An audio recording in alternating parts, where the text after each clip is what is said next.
Isa na namang napakasayang araw. Napakasayang araw dahil napuno ng kasiyahan ang oras na nilaan. Oras na punong-puno, kasiyahan, kantahan, ng kung anong treat magawa.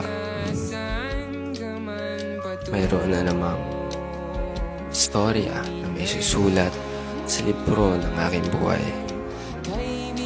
At ito ay tatatak bilang aking alaala na kahit sa kaunting panahon na kami nakita-kita, naramdaman ko agad yung tunay na saya.